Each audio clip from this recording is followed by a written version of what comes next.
This video is about a stream of feminism often referred to as difference feminism, which includes some forms of French postmodern and difference feminism. So, what is difference feminism? It's based in part on the idea that men and women have intrinsic differences between them, differences that come from physical experience and emotional and mental development. The difference feminists would say these differences exist, but unlike the patriarchy, they are not indicia of inferiority on the part of women. Rather, that men and women can never fully experience the reality of the other, and that there should be a full recognition of the female experience, or in the terms used by one of the French theorists, Luce Irigaray, the sexuate rights. And she talks very much of the experience of the female body. There has been this is a strong stream in the development of French feminism amongst writers such as Kristeva, Chichot, and Irigaray. And some would argue and critique this French school of difference feminism as taking a turn back to gender essentialism. But they in turn would say that this is rooted in the idea of a cultural understanding of binary nature, which inherently creates a binary hierarchy, which these writers would reject. Drusilla Cornell in the USA is probably one of the leading difference feminists in the English-speaking world. And as I mentioned in the video on radical feminism, has had a bit of a go backwards and forwards with one of the leading radical feminists, Catherine McKee. Part of difference feminism in the West is based on the work of Carol Gilligan. Watch the video I've given you with her speaking. Gilligan was challenging research on morality and psychology that she had worked with for a long time, which was based very much around studies of middle-class white young men at American universities. And that ideas of morality were taken from using that non-representative cohort and exalting the white middle-class male experience as both the stereotypical form of moral development and as the most appropriate and mature form of moral development, even though many of the studies were done on really quite young people in their late teens and early 20s.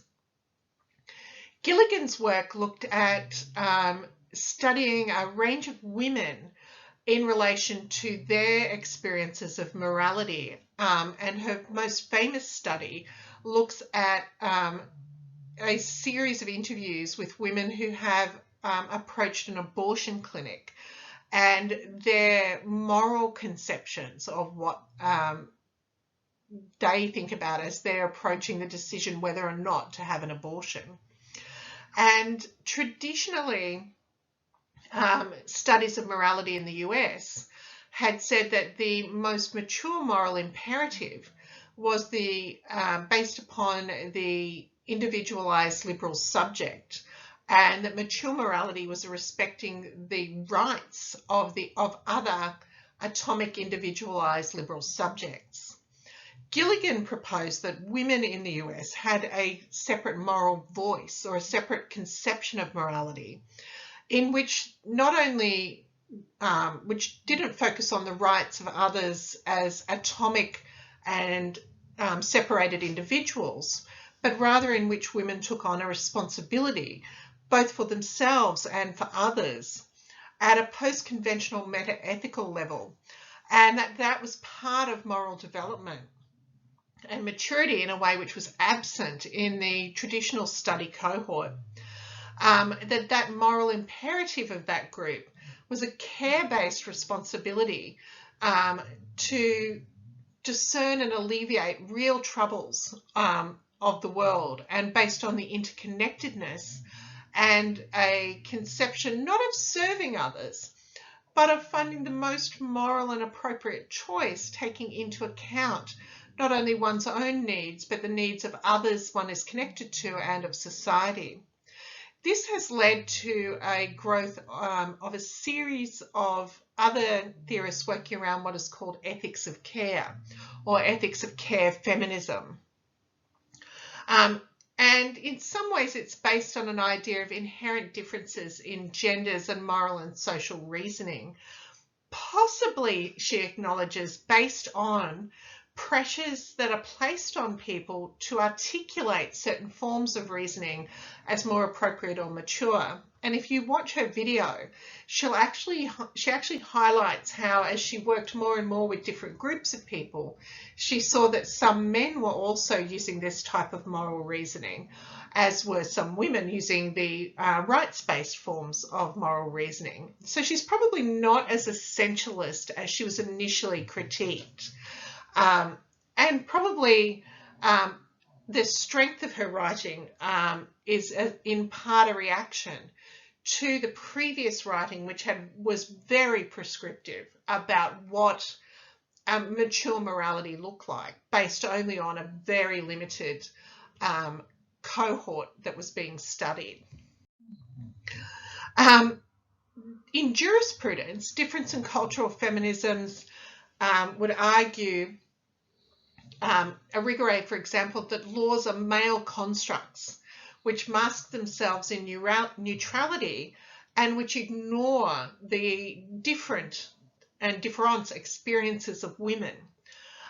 She calls for women to have separate rights, sexuate rights, she calls them, which speak not, and to speak as women of women's experiences and base conceptions of rights in women's experiences, rather than speaking of women or assuming that women's needs and interests are the same as a normative male liberal subject.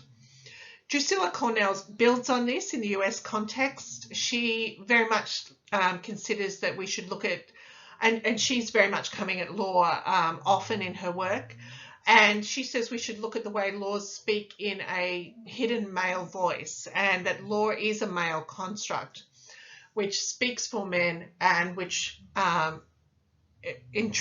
basically treats men as both neutral, normative, and does the work of looking after men's interests.